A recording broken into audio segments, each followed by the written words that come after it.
तो देखते हैं यहाँ पे लैप्लास करेक्शन, न्यूटन भाई ने जो फॉर्मूला बनाया था उसमें करेक्शन था और उसको करेक्ट किया किसने? लैप्लास ने। तो नेक्स्ट टॉपिक क्या है? Laplace correction in formula for speed of sound. जो भी न्यूटन ने फॉर्मूला बनाया था उसको उसने करेक्ट किया। करेक्ट करने की नौबत क्यों आई? Because practical value was not matching with theoretical value.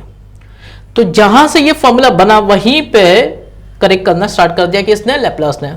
तो न्यूटन का अजम्पशन क्या था? ये कंपैरिजन रिफ्लेक्शन जो फॉर्म हो रहा है वो क्या था? Very slow process.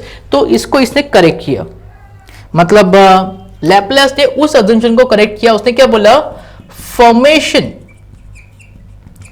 Formation of comparison reflection is instantaneous process, मतलब फास्ट है ये प्रोसेस। ये इसका अजम्पशन था। उसके बाद उसने अजम्पशन क्या किया? दूसरा अजम्पशन क्या था? दूसरा अजम्पशन न्यूटन का था टेम्परेचर कांस्टेंट होता है, बट इसने बोला टेम्परेचर कांस्टेंट नहीं होता। इतना फास्ट है ये प्रोसेस कि ये बाहर का हीट आने नहीं देता अंदर, ना अंदर का हीट बाहर जाने देता है। It neither going to absorb the heat from the surrounding, it is not going to give heat to the surrounding. वो हीट सराउंडिंग को देगा भी नहीं, हीट लेगा भी नहीं। इतना फास्ट है, टाइम ही नहीं है उसके पास। तो क्या होगा यहाँ पे? दूसरा अजम्पशन था इसका, the second assumption was total heat remain constant. जो भी हीट यहां पे फॉर्म हो रहा है व्हाटएवर, ये हीट कांस्टेंट है। और जिस प्रोसेस में, जिस थर्मोडायनेमिक प्रोसेस में हीट कांस्टेंट होता है उसको बोलते हैं एडियाबैटिक प्रोसेस। क्या बोलते हैं? Adiabatic process.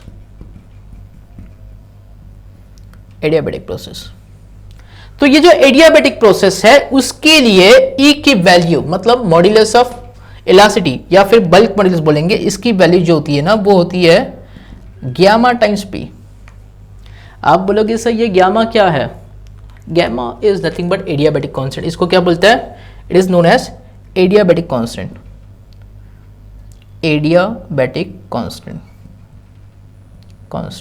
अभी ये एडियाबैटिक कांस्टेंट होता क्या है?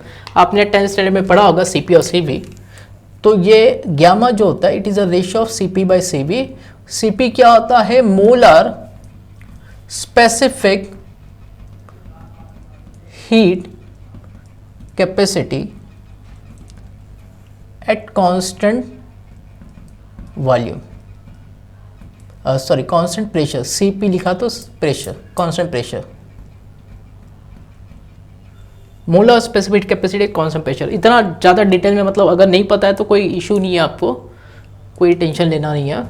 और Cv मतलब क्या होगा? Cv stands for molar specific heat capacity at constant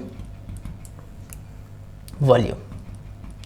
इतना मतलब स्ट्रेस नहीं लेना, आपको नहीं पता है कोई दिक्कत नहीं है। सिर्फ इतना याद रखना, गामा की वैल्यू एयर के लिए, किसके लिए? एयर के लिए इसकी वैल्यू होगी 1.41, बस इतना याद रखो। तो करेक्शन क्या था?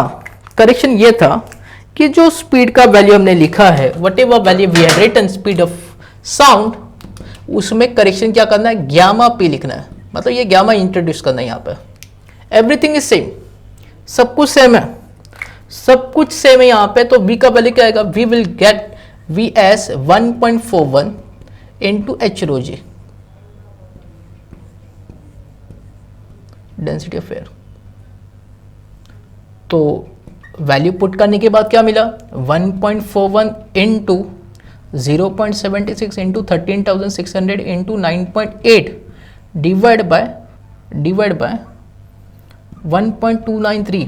ये आंसर क्या मिला उसको? ये सारा कैलकुलेशन करने के बाद आंसर मिला 332.3 मीटर पर सेकेंड। इसका मतलब ये जो वैल्यू है वो करेक्ट वैल्यू है। क्या है? करेक्ट वैल्यू है, एकदम करेक्ट वैल्यू है।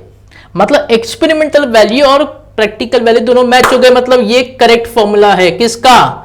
स्पीड ऑफ साउंड का। ये फॉर्मूला याद रखो, ये वाला, दिस वन, एकदम करेक्ट फॉर्मूला आ गया। तो समझाइए। तो ये था Laplace correction in formula for speed of sound. आपको याद क्या रखना है? Formation of compression reflection very fast process, heat constant है मतलब एडियाबैटिक प्रोसेस है, और एडियाबैटिक प्रोसेस में गामा इंट्रोड्यूस करना है, गामा इंटू P। क्लियर है सबको? सबको समझाइए। Very good, bye.